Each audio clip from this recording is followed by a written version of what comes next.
지난 시간에 이어서 하나님의 은혜로 택하심을 입은 남은 자에 대해서 말씀을 보려고 합니다.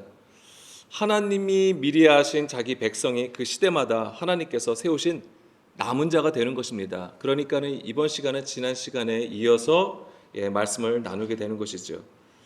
자, 12월 첫째 주일을 시작해서 두 번이나 세 번 정도에 걸쳐서 이 남은 자에 관련해서 좀 말씀을 나누려고 합니다. 자, 지난 주일에는 하나님의 자기 백성에 대해서 우리가 말씀을 보았죠. 하나님이 미리 아신 자기 백성이라고 하는 것은 민족적인 이스라엘이나 예수를 믿고 구원받았다고 확신하는 우리의 개인적 구원에 관한 것이 아니라고 말씀을 드렸습니다. 하나님과의 언약 관계 속에서 그 말씀을 듣고 그 안에 영과 진리의 모든 것을 깨달아 하나님을 아는 자들을 가리키는 것입니다. 하나님은 이런 자들에게 그 속에 한 영을 두시고 한 마음이 되게 하심으로 하나님의 백성이 되게 하시는 것입니다. 로마서 11장 4절 5절 말씀에서 보게 되면 사도 바울은 하나님이 미리 아신 자기 백성과 관련해서 왕상 19장 18절의 말씀을 인용하면서 오늘 이 얘기를 합니다. 즉 바알에게 무릎을 꿇지 아니한 사람 7천을 남겨두었다라는 말씀을 인용하게 되는데요. 이 얘기는 지금도 구약뿐만 아니라 지금도 하나님의 은혜로 택하심을 따라 남은 자가 있다라는 것을 우리에게 말해줍니다. 자, 바울은 이스라엘의 회복과 구원이 반드시 이루어질 것을 확신했고 그 근거가 되는 것이 바로 하나님의 은혜로 택하심을 받은 남은 자를 우리에게 얘기해 주고 있는 것입니다. 자, 남은 자가 있다라고 했을 때는 이 있다가 완료형입니다. 그러니까는 이 얘기는 각 세대마다 모든 시대마다 하나님께서는 반드시 남은 자를 세워 주셨다고 하는 것이고 그 남은 자를 통하여서 하나님 나라를 이루어 가셨다라고 하는 것입니다. 지금도 마찬가지입니다. 지금도 하나님은 남은 자를 세우시고 그들로 하여금 하나님 나라를 선포하시고 복음을 전하는 것입니다. 오늘 본문에서의 핵심은 하나님의 성민 이스라엘이기 때문에 당연히 구원을 받는 것이 아니라 은혜로 택하심을 받은 백성이 있다라고 하는 것이죠. 남은 자라고 하는 것입니다. 여기서 중요한 것은 무엇이냐면 하나님의 은혜라고 하는 것입니다. 그러니까 우리가 굉장히 다양한 것으로 사역을 하면서 우리가 교회 비전을 세우고 하나님 나라의 비전을 얘기하지만 그 모든 것 또한 하나님의 은혜 안에서 이루어지는 일이라고 하는 것입니다. 그래서 이스라엘의 구원, 이스라엘의 구원은 우리가 생각해야 되는 것은 뭐냐면 남은 자라고 하는 개념이 소수라고 하는 것입니다. 결코 많은 숫자를 얘기하지 않는다라고 하는 것입니다. 그래서 그 이스라엘에 예수님이 오셨음에도 불구하고 12명의 제자를 세우신 것도 그렇고 그 다음에 사도 바울과 같은 자들이 세워지는 것이 그 시대의 남은 자가 되는 것입니다. 그래서 오직 하나님의 은혜의 장치가 작동이 될 때에 바로 이 남은 자가 세워지는 것이죠. 자, 이 성경 속에 나타나 이 남은 자의 개념을 간단하게 좀 말씀을 드리려고 합니다. 먼저 창세기 3장 15절 말씀을 보겠습니다. 창세기 3장 15절 말씀에 보게 되면 내가 너로 여자와 원수가 되게 하고 내 후손도 여자의 후손과 원수가 되게 하리니 여자의 후손은 내 머리를 상하게 할 것이요 너는 그의 발꿈치를 상하게 할 것이니라 하시고 아멘. 자, 여기서 보게 되면 우리는 이 내용을 잘 알고 있습니다. 하나님께서 사람을 지으셨지만은 선악을 알게 하는 나무를 먹음으로써 이제는 그 뱀에게 저주하고 그 다음에 뒤에 보게 되면 여자와 남자에게도 하나님께서 저주하시는 말씀으로 우리가 읽고 있습니다. 그것은 하나님의 심판으로 우리가 보는 것이죠. 그러니까 남은 자의 개념은 하나님의 심판이 임하지만 그 심판으로 끝나는 것이 아니라 하나님의 구속하심으로 계승되어 우리를 구원으로 이끌어 가신다라고 하는 것입니다. 그게 굉장히 중요한 거예요. 그래서 남은 자의 개념을 가지고 있는 것이 너무나도 중요한 것입니다. 자, 이 말씀은 우리가 원죄를 얘기하고 있잖아요. 원죄로 인해서 인류가 타락이 되었지만 하나님은 여자의 후손을 통하여 구속의 씨를 보존하신다고 하는 것입니다. 여자의 후손이 누구죠? 예, 예수 그리스도를 얘기하는 것입니다. 그리고 예수 그리스도 안에 있는 자들을 얘기하는 거예요. 그래서 하나님께서는 이 일을 성취하시기 위해서 그 언약 안에 하나님의 백성들을 세워 주신다라고 하는 것입니다. 자, 예수 그리스도를 통해서 이루실 하나님의 구속사는 바로 남은 자의 개념을 지켜내시는 하나님의 은혜로 보존된다라고 하는 것이죠. 이스라엘이 무언가를 대단한 일들을 행하여서 하나님의 백성들이 무언가를 대단한 일을 행하여서 그 구속사가 이루어지는 것이 아니라고 하는 것입니다. 그리고 우리가 또 계속해서 이어서 볼 수 있는 얘기가 이제 가인과 아벨에 대한 얘기예요. 그래서 가인과 아벨 사이에서 아벨이 죽게 됩니다. 자, 아벨이 죽은 다음에 하나님께서는 어떻게 하시죠? 누구를 또 세워 주십니까? 예, 셋을 세워 주게 되는 것이죠. 그래서 창세기 4장 25절 말씀에서도 보게 되면 아담이 다시 자기 아내와 동침함에 그가 아들을 낳아 그의 이름을 셋이라 하였으니 이는 하나님이 내게 가인이 죽인 아벨 대신에 다른 씨를 주셨다 함이요. 아멘. 바로 이제 이 하나님의 구속은 계속 이렇게 이어간다고 하는 것입니다. 아벨의 죽음으로 말미암아 끝난 것처럼 보여지지만은 하나님께서는 또한 아담과 여자 사이에서 셋을 주셨다라고 하는 것이죠. 그리고 계속 이어서 보게 되면 창세기 5장 24절 말씀에서도 누가 등장합니까? 이제 에녹이 등장하는 것이죠. 근데 이 에녹은 어떤 자입니까? 하나님과 동행하더니 하나님이 그를 데려가심으로 세상에 있지 아니하였더라라고 했습니다. 자, 하나님이 그를 데려가심으로 세상에 없다라고 하는 것은 에녹이 주와 동행하였음에 우리가 집중해야 되는 것입니다. 주와 동행하였다라고 하는 것은 자기 안에 주를 모심으로써 그 언약을 따라갔음을 얘기하는 거예요. 육신에 속한 자가 아니라 하늘에 속한 자, 하나님 안에 거하여 하나 된 것을 의미하는 것입니다. 그것이 바로 땅에 없음이라고 하는 뜻이에요. 더 이상 율법 조문으로 하지 아니하고 영으로 행하는 자를 얘기하는 것입니다. 그런 자를 또 에녹을 통해서 우리에게 보여주셨다라고 하는 것이죠. 그리고 창세기 6장에서는 노아의 홍수 얘기가 나옵니다. 그러니까 노아를 봐도 우리가 알게 됩니다. 이것이 노아의 족보이니라. 노아는 의인이요 당대의 완전한 자라. 그는 하나님과 동행하였으며 라고 되어 있습니다. 자, 노아는 당대의 완전한 자이고 의인이 됩니다.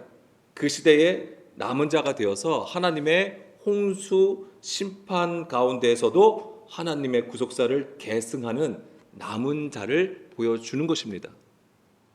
그리고 노아의 홍수 이후에 바벨탑 사건이 있었죠. 그리고 그 바벨탑 사건을 지나서 하나님께서는 모든 민족 중에 누구를 택하시죠?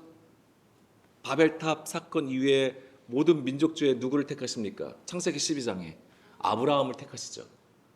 갈대아 우르에서부터 그들을 구별하여 세우셔서 하나님의 약속의 지경으로 이끌어 오시는 것이죠. 그래서 이제 거기서부터는 아브라함을 생각하면서 그 아브라함의 가문을 통해서 이 남은 자의 구속하심을 하나님께서 이루어 가시는 거예요. 그래서 아브라함이 그렇고 이삭이 그렇고 야곱이 그런 것입니다. 그리고 야곱을 통하여서 하나님은 12아들을 세우시고 그들로 하여금 12지파 이스라엘을 세우시게 되는 것이죠. 그것이 바로 이제 남은 자가 되는 것입니다. 그럼 이스라엘이 전체 다 남은 자이냐? 그렇지 않다고 하는 것입니다. 서두에도 말씀드린 것처럼 소수라고 하는 것입니다. 사도 바울이 너무 정확하게 우리에게 말해주는 것이 유대인들도 이면적 유대인이 있고 표면적 유대인이 있다라고 하는 것입니다. 이스라엘도 마찬가지죠.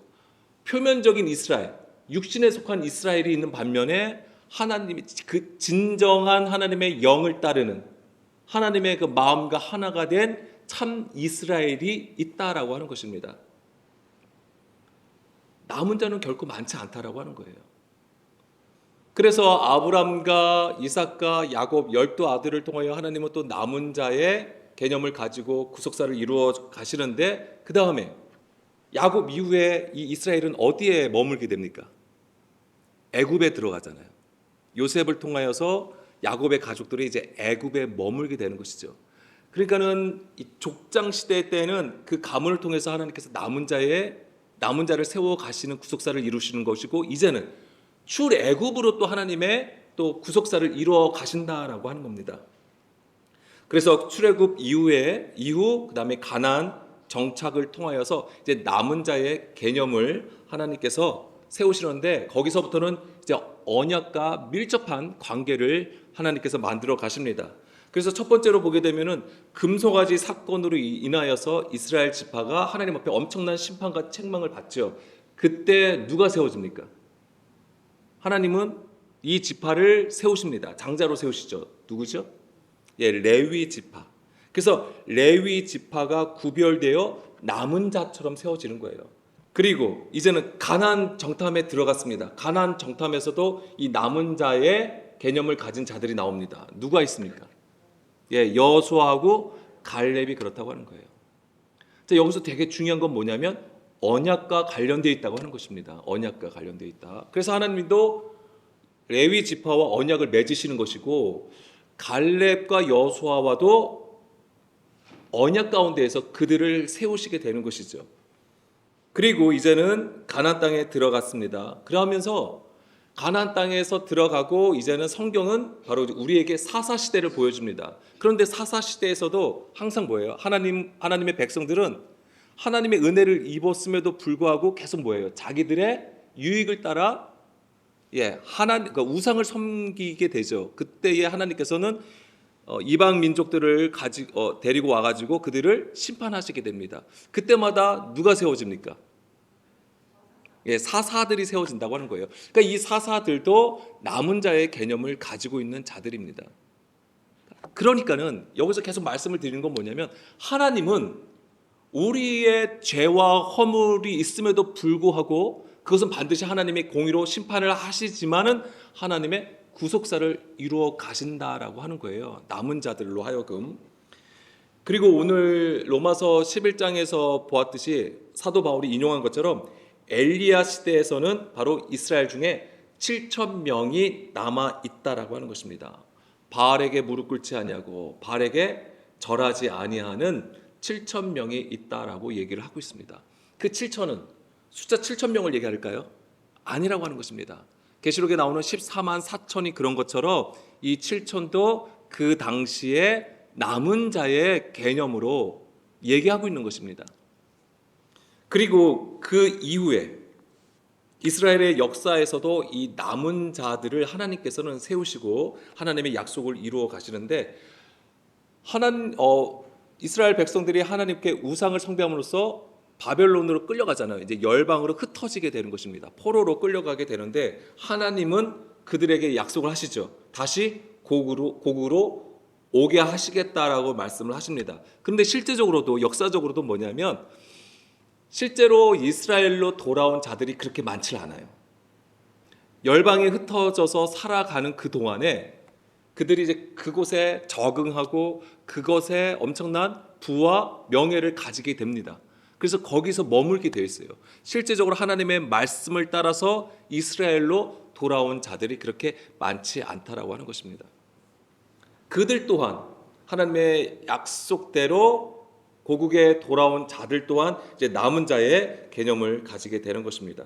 그러면서 그 역사적인 배경으로 하여금 이제 남은 자 사상이 발달하게 돼 있어요.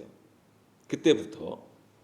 그래서 이 남은 자의 개념은 이제 선지자들을 통해서 명확하게 이제 신학적으로 정립이 됩니다. 그래서 이사야 10장 20절 말씀에서도 보게 되면, 그날에 이스라엘의 남은 자와 야곱 족속의 피난한 자들이 다시는 자기를 친 자를 의지하지 아니하고 이스라엘의 거룩하신 이 여호와를 진실하게 의지하리니 남은 자 곧 야곱의 남은 자가 능하신 하나님께로 돌아올 것이라. 여기까지 먼저 보겠습니다. 여기서 보게 되면 이스라엘의 남은 자, 야곱 족속의 피난한 자, 그러니까 남은 자와 피난한 자는 같은 의미를 얘기하는 것입니다. 이들은 여호와를 진실하게 의지한다고 하는 것이죠. 그러면서 21절에 남은 자 곧 야곱의 남은 자가 능하신 하나님께로 돌아올 것이요. 그들이 하나님을 잊었다가 다시 하나님을 믿는다는 얘기가 아니에요. 이것은 언약으로 회복되는 것을 의미하는 것입니다. 22절에 이스라엘이여 내 하나님 내 백성이 바다의 모래 같을지라도 남은 자만 돌아오리니 넘치는 공의로 파멸이 작정되었습니다. 아멘. 내 백성, 하나님의 백성은 모래처럼 많다라고 하십니다. 그러나 남은 자만 돌아온다고 하는 거예요. 그래서 실제로 이스라엘로 돌아온 그들로 하여금 이제 남은 자의 이제 개념을 가지게 되는 것입니다. 그러나 안타깝게도 그렇게 돌아왔어도 그 안에서 진정으로 하나님을 찾고 구하는 자들로 하여금 하나님은 하나님의 구속사를 이루신다고 하는 거예요. 자, 이사야 37장 31절 말씀에서도 보게 되면 유다 족속 중에 피하여 남은 자는 다시 아래로 뿌리를 받고 위로 열매를 맺으리니 이는 남은 자가 예루살렘에서 나오며 피하는 자가 시온산에서 나올 것임이라. 만군의 여호와의 열심히 이를 이루시리라. 아멘. 자, 남은 자가 예루살렘에서 나오고 피하는 자가 시온산에서 나온다라고 했습니다. 왜 이 얘기가 뭐하고 관련되어 있냐면 찾지 않겠습니다만 이사야 2장 2절에서 3절 말씀이에요. 그 보좌로부터 하나님의 말씀, 진리의 말씀이 나오기 때문에 이 남은 자와 피하는 자는 반드시 하나님 앞에 언약 안에 있는 자들을 얘기하는 것이고 그들로 하여금 하나님께서 구속사를 이루신다라고 하는 거예요. 그래서 그것은 만군의 여호와의 열심히 일을 이루신다라고 하는 것입니다. 이 개념이 바로 하나님의 은혜로 택하심을 입은 남은 자라고 하는 거예요. 이스라엘은 그들의 죄 때문에 열방에 흩어지게 됩니다. 그러나 하나님은 그들을 심판하시지만은 하나님은 그들을 완전히 멸하시는 것이 아니라 하나님의 언약 백성으로 세우신다는 것입니다. 그래서 남은 자를 통하여 언약을 하나님께서 계승하게 하시는 거예요. 그래서 하나님 나라를 이루신다는 것입니다. 그래서 하나님 나라는 남은 자가 그러니까 남은 자를 통해서 하나님께서 세우시는 것입니다. 하나님의 역사이지만 누구를 통하여서?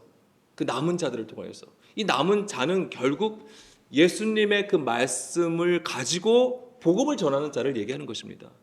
그 복음은 우리가 성경을 가르치고 배우게 해서 되는 게 아니에요. 우리의 삶 가운데에 주의 길로 행하여 하나님 앞에 연단을 받고 훈육을 받음으로써 주의 길로 행하는 자들을 얘기하는 것입니다. 자, 이사야 6장 12절 말씀에서도 보게 되면은 여호와께서 사람들을 멀리 옮기셔서 이 땅 가운데에 황폐한 곳이 많을 때까지니라. 그 중에 10분의 1이 아직 남아있을지라도, 여기서 10분의 1이 아직 남아있다라기보다는 10분의 1, 지극히 작은 자 하나가 될 때까지예요. 이것도 황폐하게 될 것이나 밤나무와 상수리나무가 배임을 당하여도 그 구루터기는 남아있는 것 같이 거룩한 씨가 이 땅에 구루터기니라 하시더라. 아멘. 자, 구루터기라는 게 뭐예요? 베어진 거를 얘기하는 거잖아요. 근데 거기서부터 뭐가 나온다고요? 거룩한 씨가 나온다고 하는 거예요. 이게 남은 자의 그림이에요. 그러니까 좁은 길로 나가는 자가 얼마나 많겠냐고요. 예수님도 말씀하셨잖아요. 좁은 길로 들어가라라고 얘기를 합니다. 좁은 문으로 들어가라. 그렇지만 많은 이들은 넓은 길로 행한다라고 하는 것입니다. 여기서 우리가 주목해야 되는 것은 이 거룩한 씨가 그 땅의 구루터기에서 나온다는 것을 우리가 주목해야 되는 거예요. 자, 여기서 구루터기라고 되어 있습니다. 구루터기. 이게 이제 나무의 이제 구루터기로 이제 보시면 되는데 이 단어를 우리가 어디서도 볼 수 있냐면 다른 단어예요. 그러니까는 이 구루터기가 마제베트라는 단어입니다. 마제베트. 그런데 이 구루터기와 같은 그림이 어디에 있냐면 이사야 11장 1절 말씀 보겠습니다. 이새의 줄기에서 한 싹이 나며 그 뿌리에서 한 가지가 나서 결실할 것이요. 아멘. 이거 지금 누구 얘기죠? 예수 그리스도에 대한 예언의 말씀이잖아요. 그런데 여기서 이새의 줄기에서 한 싹이 난다. 줄기가 뭐냐면 계자라는 단어예요. 계자. 물론 아까 이사야 6장에 나오는 그 단어하고는 달라요. 그렇지만은 이 계자라고 하는 이 줄기라고 하는 이 단어에도 뭐가 있냐면 나무를 베어 넘어뜨린다는 의미에서 구루터기라는 뜻이 있어요. 그러니까 지금 이새의 줄기에서 한 싹이 나온다고 하는 개념도 뭐냐면 그 구루터기와 같은 남은 자의 그림을 가지고 있다라고 하는 것입니다. 거기서 예수 그리스도가 나오는 거예요. 물론 다윗의 그 이스라엘의 왕의 계보를 따라서 예수님이 나오시는 것이지만 그것이 그냥 왕으로 모든 사람들이 막 환대하고 영접하고 그런 모습이 아니라고 하는 것이죠. 철저하게 남은 자의 그림을 가지고 있다. 연단과 훈육과 양육을 받는 가운데서 바로 하나님의 남은 자를 세우셨다라고 하는 겁니다. 예수님은 분명히 다윗의 계보를 통해서 우리 가운데 오신 것입니다. 그렇지만은 예수님의 이 메시아의 오심, 예수님의 오심은 바로 이 하나님께서 남은 자가 누구인지, 그리고 남은 자를 어떻게 세우시는지에 대해서 우리에게 보여준다라고 하는 것입니다. 결국 예수님은 우리에게 십자가의 길로 인도해 가신다라는 것이죠. 십자가의 길은 고난의 길입니다. 철저히 내가 부서지고 깨져야 되는 그러한 주의 가르침이라고 하는 것이죠. 그래서 예수님이야말로 진정한 남은 자가 되는 것입니다. 남은 자가 되는 것이고 참 이스라엘이라고 하는 것이지요. 언약 안에서 하나님의 온전한 뜻을 이루시고 하나님 나라를 선포하시고 세워 가셨던 것입니다. 그리고 예수 그리스도 안에 있는 자들이 바로 남은 자의 공동체가 되는 것이죠. 그것이 교회가 되는 거예요. 자, 그리고 또 이제 지금까지 성경을 관통해서 보고 있는 거예요. 창세기 3장 15절부터 시작해서 에녹, 노아, 그 다음에 아브라함의 가문, 아브라함, 이삭, 야곱, 그 다음에 사사 계속 오는 거예요. 그리고 선지자를 통해서 우리가 남은 자의 개념을 보고 있는 것이고 계시록에서도 이 남은 자의 개념은 나타나게 됩니다. 그러니까 종말과 관련돼서 이 남은 자도 하나님께서 나타내시는 것인데 이제는 이것을 간단하게 그냥 말씀드리겠습니다. 계시록 7장에 보게 되면은 큰 환란에서 나오는 자들이 있습니다. 흰옷 입은 무리가 나오는 것이고 그 다음에 계시록 14장에서도 어린 양과 함께 시온산에 선 14만 4천이 나오게 되죠. 그리고 계시록 21장에서는 새 하늘과 새 땅이 나오게 되는 것입니다. 처음 하늘과 처음 땅이 없어지고 바다도 이제 더 이상 없는 상태. 그런 자들이 바로 남은 자가 되는 것입니다. 그래서 성경 전체를 관통하여서 나타나는 이 남은 자의 개념은 하나님께서 심판하심에도 불구하고 하나님의 은혜로 남은 자를 보존하시고 그들을 통해서 구속사를 이루어 가신다는 것입니다. 그래서 구속사를 이루어 가시게 되면 하나님 나라를 세우시는 것이거든요. 그게 뭐예요? 그게 하나님의 창조가 되는 거예요. 창조의 개념이에요. 남은 자를 세우시는 것이. 그래서 우리가 알고 있는 것처럼 사도 바울은 7천이라고 되어 있죠. 바울에게 무릎을 꿇지 아니한 7천. 7천이라는 게 뭘 얘기하겠습니까? 7은 뭐예요? 완전수를 얘기하는 것입니다. 완전수. 천은요, 하나님 나라를 얘기하는 거예요. 이 7이라고 하는 것은 첫째 날부터 일곱째 날, 이 7에는 안식에 들어가는 자를 얘기하는 거예요. 그래서 하나님의 첫째 날부터 여섯째 날에 하나님의 그 사역을 통하여서 우리가 진정한 하나님의 형상을 가진 자, 하나님과 함께 연합된 자들이 주님 안에 있는 것이 바로 안식이라고 하는 것이고, 그 안에 머물러 있는 자들이 바로 7천이라고 하는 개념이에요. 자, 왕상 19장 18절 말씀 보겠습니다. 사도 바울은 이제 로마서 11장 4절 5절 말씀을 이 말씀으로 인용한 것인데, 그러나 내가 이스라엘 가운데 7천 명을 남기리니 다 바울에게 무릎을 꿇지 아니하고 다 바울에게 입맞추지 아니한 자니라라고 했습니다. 자, 우리가 잘 알고 있는 것처럼 엘리야가 바알 선지자들과 싸워서 이기잖아요. 그런데 그렇게 바알 선지자를 죽이고도 이세벨에 의해서 죽게 되었을 때에 모든 이스라엘이 타락했다라고 생각을 하는 거예요. 그래서 이제는 나만 남았다, 내가 이제 죽게 되었구나라고 얘기를 했던 것입니다, 엘리야 선지자가. 그런데 하나님은 그에게 뭐라고 하냐면 이스라엘 가운데에 7천 명을 남기셨다라고 말씀을 해주시는 거예요. 이 말씀이 어떤 것을 의미하는 거냐면, 남은 자는 인간의 열심으로 성취하는 것이 아니다. 그러니까 엘리야 선지자가 그 우상을 숭배하는 자들을 다 죽였다고 해서 그것이 이루어지는 게 아니라고 하는 것입니다. 하나님께서 주권적으로 보호하시고 운행하신다라고 하는 것입니다. 하나님의 은혜로됨을 얘기하시는 것이고요. 그리고 두 번째로는 죄와 불법으로 심판을 받았어도 하나님은 그들을 버리지 아니하신다. 이것은 지난 시간에도 말씀을 드린 것입니다. 그래서 버리지 아니하시고 자기 백성으로 삼으시는데 여기에서는 하나님의 언약과 사랑이 근거가 되는 것이지요.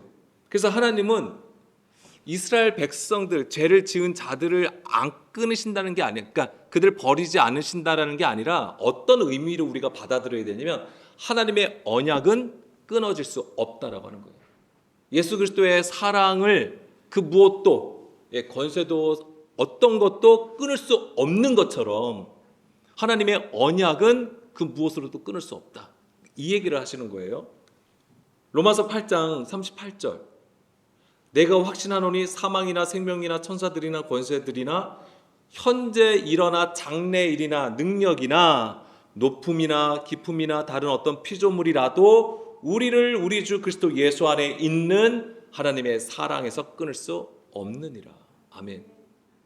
여기에 뭐가 있는 것이냐면 바로 언약이 있음을 알아야 되는 것입니다. 하나님의 언약. 하나님께서 세상을 사랑하셔서 예수 그리스도를 우리 가운데 보내주신 근거가 뭐냐고요? 언약과 사랑이라고 하는 거예요. 근데 여기에 안에 무슨 내용인 거냐? 바로 그 남은 자의 개념이 있다고 하는 거예요. 그리고 세 번째로는 우리가 알아야 되는 것은 남은 자는 모든 시대마다 하나님께서 세우시는 것인데 많은 자를 세우시는 게 아니라고 하는 것입니다. 적은 자, 소수라고 하는 것이죠. 그럼 이 소수도 숫자의 적음을 얘기하는 게 아니에요. 우리 대형 교회 있고 우리 교회는 저요 몇 분만 계시니까 우리가 남은 자구나, 이게 아니에요. 지극히 작은 자가 된 것을 얘기하는 거예요. 그리스도 예수 안에서 지극히 작은 자 그 한 사람이 된 것을 얘기하는 것입니다. 하나님의 영을 우리 안에 두심으로써 오늘도 상황과 환경을 따라 나가지 아니하고 하나님의 말씀 앞에 엎드려서 우리를 향하신 하나님의 그 마음을 발견하는 것입니다. 그 발견함이 있어야지만 우리가 그것이 우리에게 힘이 되고 능력이 되고 생명이 되는 것입니다. 아멘. 그렇게 예수 그리스도와 연합하여 하나가 된 자들, 그들이 바로 진정한 교회요, 참 교회가 되는 것이고 그들이 바로 남은 자가 되는 거예요. 이런 차원에서 사도 바울은 이스라엘의 구원도 자기들의 동족이기 때문에 이스라엘의 구원이 반드시 이루어진다라고 얘기하는 게 아니에요. 반드시 이스라엘의 구원도 남은 자의 개념으로 세워진다라는 것을 사도 바울은 이해했고 깨달았던 것입니다. 다시 왕상 19장 18절로 잠깐 돌아갈게요. 왕상 19장 18절에 보게 되면 여기 7천이 나오잖아요. 여기서 우리가 알아야 되는 게 뭐냐면 7천, 7, 쉐바, 그래서 7 완전수를 얘기하는 것이죠. 그 다음에 천이 나오잖아요. 천. 이게 히브리어로는 엘레프라는 단어가 쓰였습니다. 엘레프. 근데 이게 1천이란 뜻이에요. 1천. 근데 이 안에는 무슨 뜻이 있냐면 이 엘레프에는 알레프하고 관련되어 있어요. 알레프. 히브리어 알파벳 처음 단어예요. 알레프. 근데 그게 상형 문자인데 그게 무슨 모양이냐면 황소를 얘기하는 거예요. 황소. 그래서 상형 문자예요. 이 히브리어 이 알파벳이. 근데 그 황소가 의미하는 것은 무엇입니까? 힘이에요. 힘, 능력. 그래서 그것을 하나님으로 보는 것입니다. 근데 이 엘레프라는 단어에는 뭐가 있냐면 멍에를 메우다라는 의미가 여기에 있어요. 멍에를 메우다, 길들이다. 그래서 하나님의 말씀을 배우고 가르침을 받는 걸 얘기하는 것입니다. 그러니까 7천이라고 하는 것은 바로 뭐냐면 새 언약의 일꾼을 얘기하는 거예요. 율법적으로 행하지 아니하고 그 영으로 행하는 자들을 얘기하는 거예요. 오직 그 당시에 모든 시대마다 사람의 계명으로 따르는 것이 아니라 하나님의 영과 말씀으로 듣고 순종하는 자들을 얘기하는 것입니다. 그것이 바로 바알에게 무릎 꿇지 아니하는 7천이 되는 것이고 그것이 진정한 남은 자의 모습이 되는 것이죠. 그런데 보세요. 그런 의미를 가지고 바로 7천 얘기가 나오잖아요. 그러면서 19절, 20절에 무슨 얘기가 나오냐면 이게 지금 누구를 만나죠? 엘리야가? 네, 19절, 20절 스토리상으로 알아야 되기 때문에 잠깐 읽어보겠습니다. 엘리야가 거기를 떠나 사밧의 아들 엘리사를 만나니 그가 12겨릿소를 앞세우고 밭을 가는데 자기는 12째 겨릿소와 함께 있더라. 엘리야가 그리로 건너가서 겉옷을 그의 위에 던졌더니 그가 소를 버리고 엘리야에게로 달려가서 이르되 청하건대 나를 내 부모와 올려주세요. 부모와 입맞추게 하소서. 그리한 후에 내가 당신을 따르리이다. 엘리야가 그에게 이르되 돌아가라. 내가 내게 어떻게 행하였는가 하니라. 아멘. 엘리야가 그렇게 하나님으로부터 얘기를 받았잖아요. 나만 혼자 남았습니다. 그러니까 하나님께 7천을 남겨놨다 이 얘기를 하고 그 다음에 이 이야기가 어떻게 흘러가냐면 엘리사를 만나게 되는 거예요. 그러니까 그 당시에 엘리사도 어떤 자가 되는 것인가? 남은 자가 되는 거예요.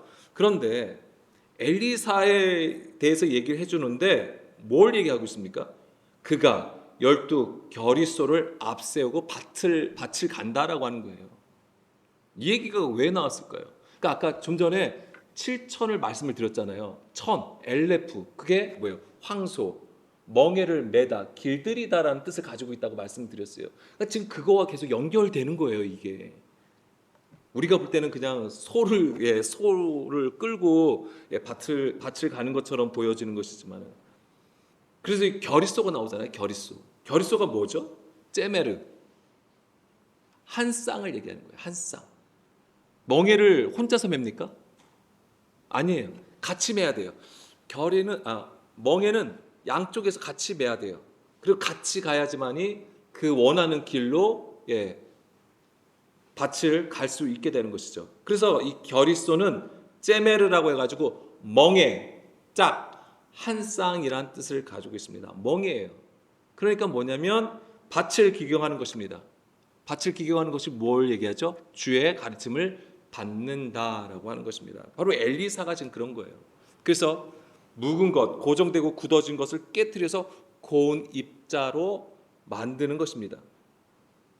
그러니까 남은 자가 어떤 그림을 가지고 있냐면, 남은 자라고 하는 것은 굳은 것을 깨트리는 거예요. 그래서 깨트린다고 하는 것은 뭐냐면 황폐하게 됨을 얘기하는 것입니다. 황폐하게 된 거. 황폐하게 되었을 때에 완전히 뒤집어지는 거잖아요. 그게 바로 처음 하늘과 처음 땅이 없어지는 상황을 얘기하는 거예요. 그래서 새 하늘과 새 땅으로 만들어지는 거예요. 그래서 그래야지만 그곳에 씨를 뿌리게 되고 열매를 맺게 되는 것이죠.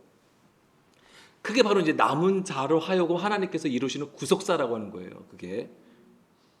그래서 이 남았다라고 하는 것이 있잖아요. 남았다. 이게 샤르라는 단어예요. 근데 이 샤르라는 단어는 어디에 처음 쓰이게 되냐면 창세기 7장 23절 말씀해 보겠습니다. 22절부터 보게 되면 육지에 있어 그 코에 생명의 기운의 숨이 있는 것은 다 죽었더라. 노아의 홍수로 인하여서 이제는 모든 땅에 있는 것들 다 심판을 받았음을 얘기하는 것입니다. 23절 지면의 모든 생물을 쓸어 버리시니 곧 사람과 가축과 기는 것과 공중의 새까지라. 이들은 땅에서 쓸어 버림을 당하였으되 오직 노아와 그와 함께 방주에 있던 자들만 남았더라라고 했습니다. 지면의 모든 생물을 쓸어 버렸다고 하는 것이, 이것이 바로 하나님의 심판이 되는 것이죠. 그 심판으로부터 남은 자가 누구예요? 노아를 포함한 가족 8명을 얘기하는 것입니다. 새로운 시작을 의미하는 것이죠. 방주 안에 있어야지만이 비로소 살게 되는 거예요. 방주 안이 의미하는 것은 무엇입니까? 예수 그리스도 안에 있음을 얘기하는 거예요. 그것이 바로 우리가 언약 안에 있음을 얘기하는 것입니다. 쓸어버리다, 23절에 쓸어버린다라고 했는데 이게 마라는 단어입니다. 그래서 쓰다듬다, 문지르다, 지우다라는 뜻을 가지고 있는데 이게 기름을 바르다라는 의미도 가지고 있어요. 기름을 바른다. 그럼 이 얘기는 우리에게 어떤 그림을 제공합니까? 분명히 물로 홍수로 쓸어버린 거잖아요. 겉으로 나타난 그림은 심판이에요. 그런데 기름을 바른다는 것은 뭘 의미하는 겁니까? 실제로 이스라엘은, 유대인들은 상처난 데에 이 기름을 발라요. 치유를 얘기하는 거예요. 회복을 가지고 있다라고 하는 거예요. 결국 하나님의 심판은 심판으로 끝나는 게 아니라고 하는 거예요. 우리를 회복시키시는 하나님의 구속사인 것이고 그 가운데에 남은 자를 두신다라고 하는 거예요. 그래서 철저하게 이 남은 자는 하나님의 은혜로 그 심판의 구조에서 건져 주신다라고 하는 것입니다. 이 남은 자는 그냥 하나님께서 지키시고 보호하셔서 그냥 살아남은 자들을 얘기하는 게 아니에요. 영적으로 보게 되면 노아와 그 가족들도 무엇을 경험한 거예요? 죽음을 경험한 자들이에요. 세상에 지금 온 지면의 생물들이 다 죽었잖아요. 그것을 경험한 자들이에요. 그들이 거기서부터 보호를 받았기 때문에 그들은 죽음을 몰라, 이게 아닙니다. 그들도 십자가의 죽음을 경험한 것이고 그 다음에 부활을 경험한 것을 보여주는 거예요. 그래서 그리스도와 함께 십자가의 죽음으로써 이제 부활의 첫 열매가 되는 것이죠. 그들이 바로 남은 자가 되는 것입니다. 로마서 11장 4절 말씀에 보게 되면, 여기서도 보게 되면 7천 명을 남겨두었다라고 되어 있잖아요. 남겨두다. 여기서는 헬라어로는 이 사도 바울도 어떤 개념으로 이걸 쓰고 있냐면 카탈레이포라고 되어 있습니다. 카탈레이포. 버리다, 소수, 남은 자, 넘겨주다, 보존하다라는 뜻을 가지고 있어요. 그러니까 넘겨주다라는 의미를 가지고 있어야 되는 것이요. 그래서 우리가 수요 예배 때 더러움에 내버려 두사라고 했을 때 이것은 하나님께서 그냥 죄인들을 방치하시는 게 아니라 넘기셨다고 하는 거예요. 이것은 마치 율법이 존재하는 이유와 같은 것입니다. 왜 그렇게 왜 넘겨주시는 것이죠? 왜 그냥 버려두시는 것이죠? 우리가 어떤 자인 것을 알게 하시기 위해서, 죄인이라는 것을 알게 하시기 위해서, 내 안에 죄가 있음을 알게 하시기 위해서 내버려 두신다라고 하는 거예요. 넘겨주시는 거예요. 그래서 우리는 누구나가 다 율법 아래에 있는 자들이고 율법 아래에서 종노릇하는 자들이라고 하는 거예요. 그런 자가 비로소 하나님의 이름을 찾고 구한다고 하는 것이죠. 그런 자를 하나님께서 돌보신다고 하는 것입니다. 자, 여기서 남겨두었다, 카탈레포라는 단어가 쓰였다고 말씀드렸잖아요. 이 단어가 어디서도 쓰이게 되냐면 마태복음 19장 5절에서 6절 말씀하시기를 그러므로 사람이 그 부모를 떠나서 아내에게 합하여 그 둘이 한 몸이 될지니라 하신 것을 읽지 못하였느냐. 이거 지금 무슨 내용인지 아시죠? 창세기 2장 23, 24절 말씀을 가지고 온 거잖아요. 사람이 그 부모를 떠나 아내와 합하여 둘이 한 몸을 이룬 거. 6절 그런즉 이제 둘이 아니요 한 몸이니 그러므로 하나님이 짝지어 주신 것을 사람이 나누지 못할지니라 라고 했습니다. 여기서 사람이 그 부모를 떠나가 카탈레이포라는 단어예요. 아까 좀 전에 남겨두었다라고 하는 그 단어가 여기서 부모를 떠났다라는 단어로 쓰이게 되는 것이죠. 그러니까 부모가 의미하는 것은 무엇입니까? 부모. 가르침이에요. 토라. 하나님의 말씀의 가르침을 얘기하는 것이죠. 하나님의 교훈을 얘기하는 거예요. 근데 부모를 떠난다고 하는 얘기는 무슨 얘기예요? 이제 비로소 장성한 자가 됨을 얘기하는 것입니다. 장성한 자가 되는 것. 그래서 하나님의 교훈, 하나님의 말씀을 깨달아 영에 속한 자가 됨을 의미하는 거예요. 그들이 누구에게 가는 것입니까? 여자에게로 가는 거예요. 하나님의 구원의 흐름은 그렇게 가는 거예요. 그래서 수요 예배 때 말씀을 드린 거지만 그래서 동성애에 대해서 말씀을 드린 거잖아요. 여자, 남자. 그렇게 그것이 영리가 된다. 순리가 아니라고 말씀을 드렸습니다. 하나님의 순리, 하나님의 구원의 순리는 어떻게 흘러가는 겁니까? 장성한 자가 세워지고 반드시 연약한 자를 향하여 복음을 전하게 되어 있는 거예요. 그래서 예수님의 십자가 이후에 제자들이 예루살렘에 모여 있을 때도 그들에게 핍박을 가하게 하심으로써 어떻게 하는 거예요? 열방으로 흩어지게 하시는 거예요. 그렇게 안에만 있으면 안 된다고 하는 거죠. 열방을 향하여 나아가서 복음을 전해야 되는 것. 그것이 마치 세상으로부터 핍박을 당해서 어쩔 수 없이 흩어지는 것처럼 보여지지만, 인류의 역사는 그렇게 보여지는 것이지만 다 하나님의 구속사를 위해서 하나님께서 하시는 일이라고 하는 것이죠. 그래서 진리를 알지 못하는 자들을 찾아가 복음을 전하고 비로소 제자들을 세우시는 거예요. 제자들을 세우시는 것입니다. 자, 마지막으로 고린도전서 12장 12절 13절 말씀 보겠습니다. 몸은 하나인데 많은 지체가 있고 몸의 지체가 많으나 한 몸임과 같이 그리스도 그러하니라. 우리가 유대인이나 헬라인이나 종이나 자유인이나 다 한 성령으로 세례를 받아 한 영으로 세례를 받아 한 몸이 되었고 또 다 한 성령을 마시게 하셨느니라. 아멘. 한 영으로 마셔서 한 몸이 된 자가 그 시대에 남은 자가 되는 것입니다. 그러니까 새 언약의 일꾼으로 세워지는 것이죠. 하나님의 영을 그 속에 두시고 말씀을 새기심으로써 주의 뜻을 따르게 하는 것이죠. 주의 뜻을 따른다고 하는 것은 나에게 허락하신 모든 것에서 그냥 말씀을 듣고 순종하는 것을 넘어서 반드시 연약한 자들에게 복음을 전함으로써 제자로 세워지게 하는 것입니다. 우리의 가족이 그래야 되는 것이고 내 이웃이 그래야 되는 거예요. 그들을 향하여 서야 된다라고 하는 것이죠. 그래서 그렇게 남은 자들은 진정으로 하나님의 말씀과 예수의 증거를 가짐으로써 비로소 남자가 되는 것이고 하나님의 일을 나타내게 되는 것입니다. 우리의 부르심이 어디 있겠습니까? 그 남은 자로 세워지는 거예요. 우리가 구하고 지금 하나님을 향하여 설 때에 우리가 당한 상황들이 있겠습니다만 그것 안에서도 하나님은 우리가 남은 자로 세워지기를 원하시는 거예요. 그 하나님의 뜻을 오늘도 우리가 붙들고 주님 앞에 서길 간절히 원합니다.